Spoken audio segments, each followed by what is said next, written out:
hermandos, un saludo. Mi nombre es Guadalupe, también conocida como Upis.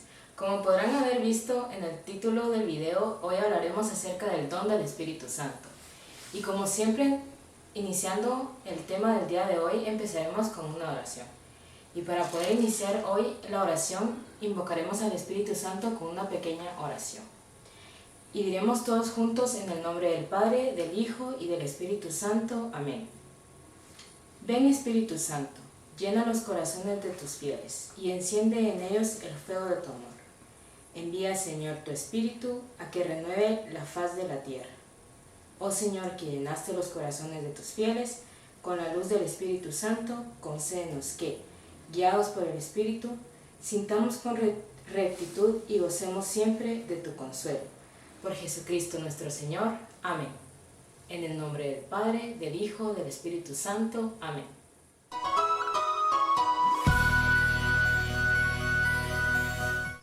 Nosotros, como bien sabemos, en el bautismo recibimos al Espíritu Santo. Y es precisamente aquí, en este sacramento de la confirmación, en donde nosotros recibimos una nueva efusión del Espíritu Santo. Pero ¿para qué nos sirve esta nueva efusión del Espíritu Santo? Nos sirve para poder edificar la Santa Iglesia Católica. Pero, ¿tenemos alguna idea de quién es el Espíritu Santo? Para poder iniciar, vamos a hablar de quién es el Espíritu Santo.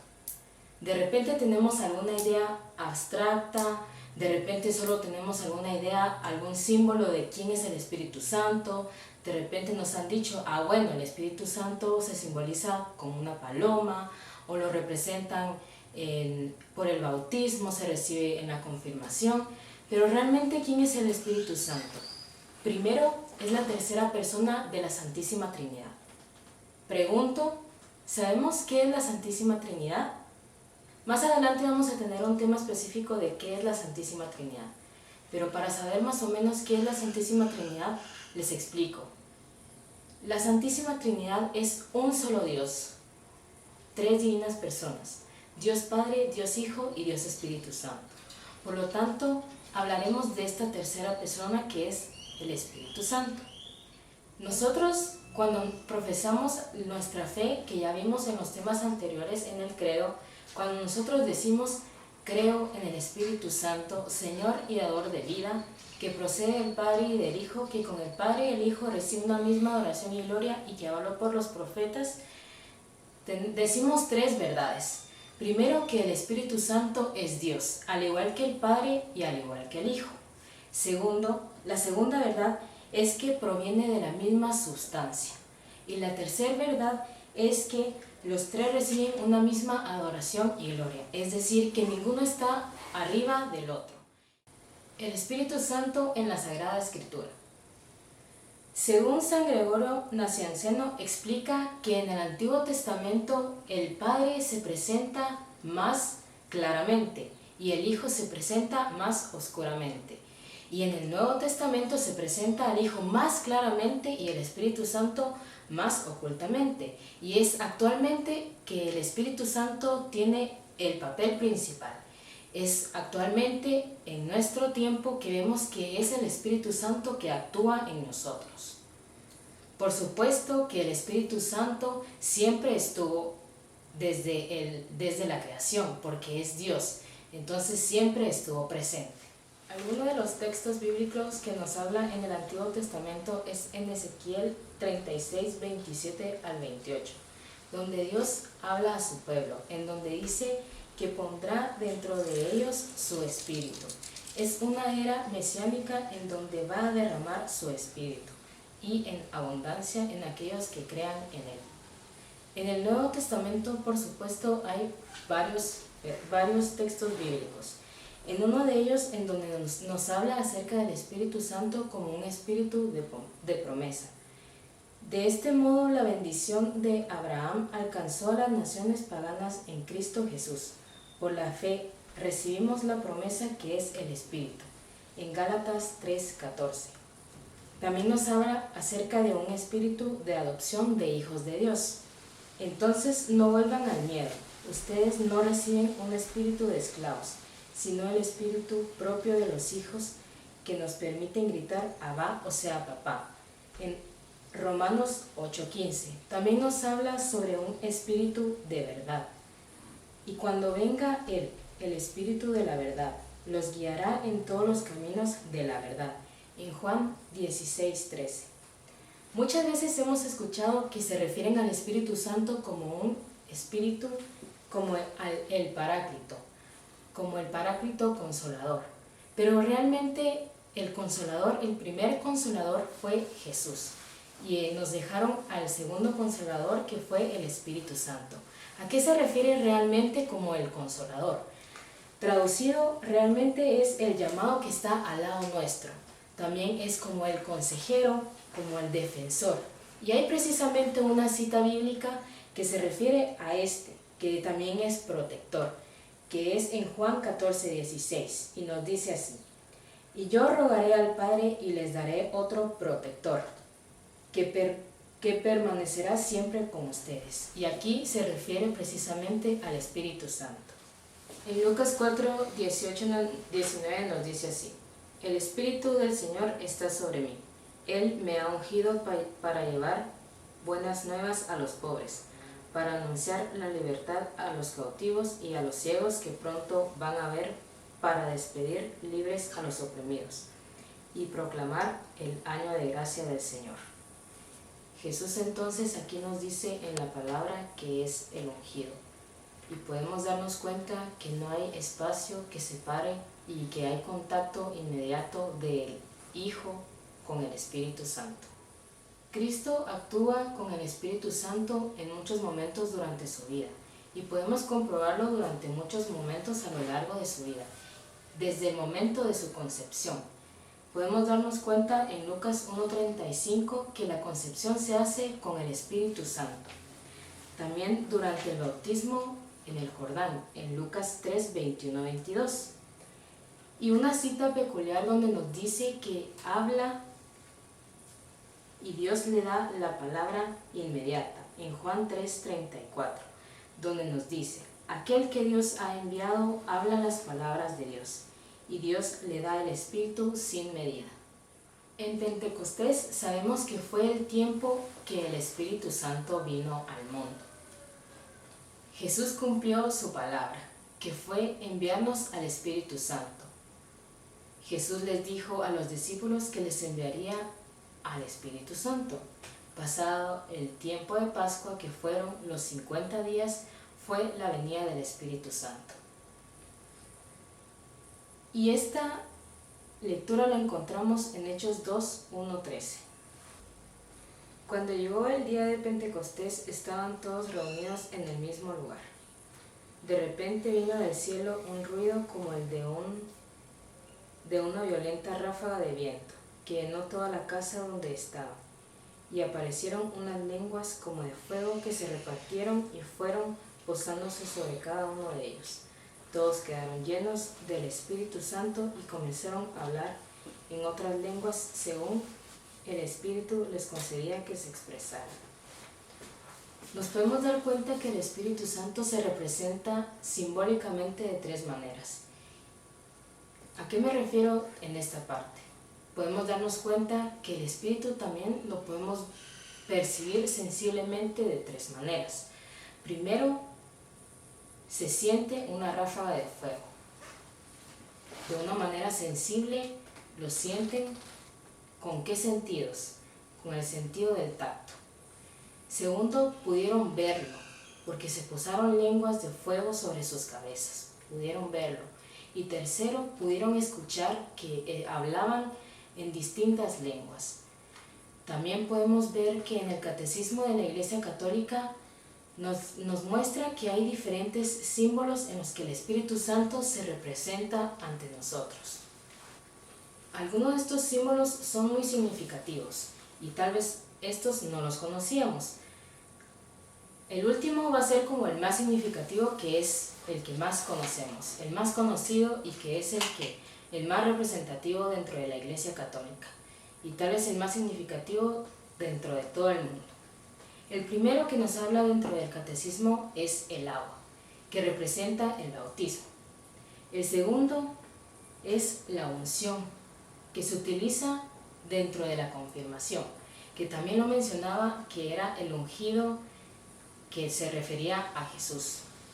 El tercero es el fuego, que también simboliza la fuerza, la transformación. El cuarto es la nube y la luz, pero estos van juntos y también se representa en la transfiguración y también se ve en la ascensión de Jesús. El siguiente símbolo es el sello, que lo mencionaba un poquito en el tema anterior. Este sello nos impregna de carácter y solo se recibe en los sacramentos que no se vuelven a repetir. ¿Cuáles son estos sacramentos? Son 3: el bautismo, la confirmación y la orden sacerdotal. El siguiente símbolo es la mano, que se ve en la imposición de manos, que también se recibe en el sacramento, se ve en el sacramento de la confirmación y también se veía cuando Jesús sanaba enfermos, cuando imponía las manos. El siguiente símbolo es el dedo, que se ve representado cuando Dios hace su ley. Y por último es la paloma, que por supuesto se ve representado en el arca de Noé. Y por supuesto en el momento del bautismo cuando es bautizado Jesús. Los dones del Espíritu Santo. Dios es amor y el amor es el primer don que contiene todos los demás dones. Nosotros por haber pecado hemos muerto, y el primer efecto de este don es el perdón de nuestros pecados. En Pentecostés el Espíritu Santo se manifestó en diferentes formas. Una de ellas fue el don de lenguas. Pero no debemos de fascinarnos por estos dones, sino más bien debemos de enfocarnos en otras manifestaciones y preocuparnos más bien por cuáles son las manifestaciones importantes que Él quiere que nosotros veamos. Hay que buscar cuáles son los dones que edifican la iglesia, todas aquellas cosas que son buenas, todas aquellas cosas que son útiles y que sean servibles para la iglesia, todas esas cosas en las que yo soy buena o bueno, que puedan servir para la iglesia, para edificar la Santa Iglesia Católica. Los 7 dones del Espíritu Santo son el don de ciencia, que es el don del Espíritu Santo que nos permite acceder al conocimiento. Es la luz invocada por el cristiano para sostener la fe del bautismo. Don de consejo, saber decidir con acierto, aconsejar a los otros fácilmente y en el momento necesario conforme a la voluntad de Dios. Don de fortaleza, es el don que el Espíritu Santo concede al fiel, ayuda en la perseverancia, es una fuerza sobrenatural. Don de inteligencia, es el del Espíritu Santo que nos lleva al camino de la contemplación, camino para acercarse a Dios.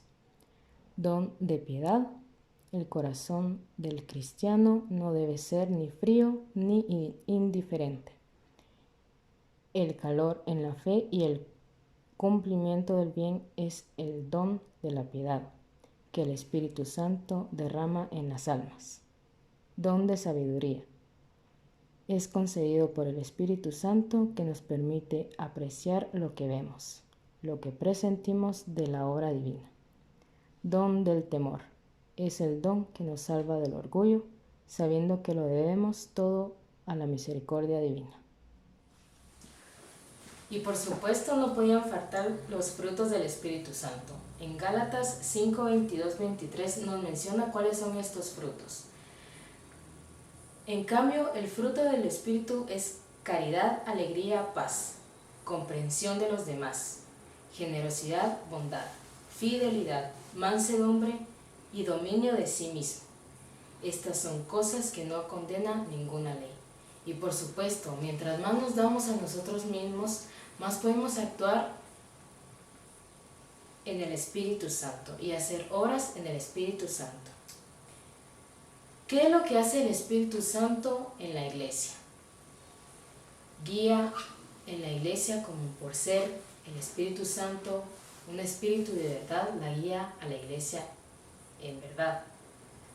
enriquece al cristiano con diferentes dones, ya que el Espíritu nos llena de dones, también guía a la iglesia en dones, para el bien de todos. Y por supuesto, al ser una santa Iglesia Católica, unifica a la iglesia. Y por supuesto, no podía ser únicamente solo a la iglesia, también nos da a cada uno de nosotros qué es lo que hace el Espíritu Santo en cada uno de nosotros. Nos resucita del pecado, de la muerte del pecado. Nos hace hijos adoptivos de Dios. Nos ayuda a renacer, nos ayuda a reconocer que Jesús es el Señor. Y nos ayuda a orar, a estar siempre en oración. Recordemos pues que nosotros al recibir al Espíritu Santo somos templos de Él. En 1 Corintios 6:19 nos dice: ¿no saben que su cuerpo es templo del Espíritu Santo, que han recibido de Dios y que está en ustedes? Ya no se pertenecen a sí mismos. Recordemos entonces que al momento de nosotros pecar, estamos perdiéndole y por supuesto cometemos faltas contra Él. Recordemos que no debemos pecar, que le perdemos y por supuesto cometemos faltas contra Él. De repente a veces tenemos alguna inquietud y decimos, y hemos escuchado que existen pecados contra el Espíritu Santo que son imperdonables. Y a veces nos da como cierta curiosidad decir, ay, ¿cuáles serán esos pecados contra el Espíritu Santo que son imperdonables? Y los vamos a buscar. Tal vez les da curiosidad, pues vayan a buscarlo, no lo van a encontrar.